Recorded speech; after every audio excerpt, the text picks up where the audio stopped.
Yeah, I looked a lot better then. Bud Jepson joined the Air Corps immediately after the 1941 Japanese attack on Pearl Harbor. As a member of the 345th Bomb Group, 499th Squadron, Jepson flew 30 bombing missions in the New Guinea, South Philippines, Luzon, and Asiatic Pacific campaigns.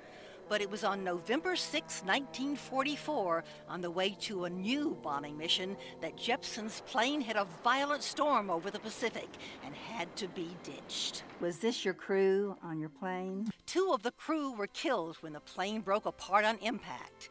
Jepson not only pulled the cord to release the life raft, but saved the life of gunner Robert Shoemaker by pulling him into the raft, and helped save the lives of co-pilot George Harding and gunner Douglas Osborne.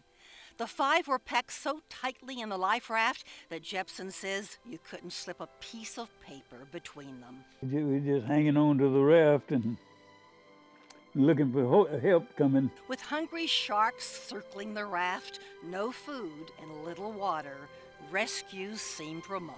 We were hurting so bad for water. We had a little water, and we'd take just a small sip of it a day. Give us all, go around, pass it around, so all get one little sip. Water was so scarce the men would turn their faces to the sky and open their mouths to catch raindrops whenever possible. As for food, there was only raw fish to eat. We caught old fish and cut them up and tried to eat them, and did eat some of it. I think it made us sick. The Air Corps had sent out planes to search for the survivors. 2 of the planes never made it back. But 3 days after the crash, the men were spotted and an additional life raft dropped. 2 of the more badly wounded men were put in the new raft, with the other 3 left behind in the old one. 4 more days passed before the men were rescued, all of them suffering from dehydration, malnutrition, sunburn, and weight loss from their 7 days in the sea. We was sad shape. The men were taken to Sydney, Australia for medical treatment. Jepson's broken finger, which had been turned all the way around, had to be rebroken and set. The men's families had been notified that they were missing in action and presumed dead.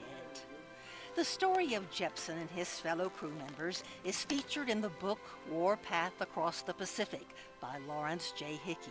I don't guess we really ever gave up. We were still looking for help, and finally got it. Bud Jepson, freedom fighter and survivor, was awarded a Purple Heart and 6 Bronze Stars for his bravery and service to our country.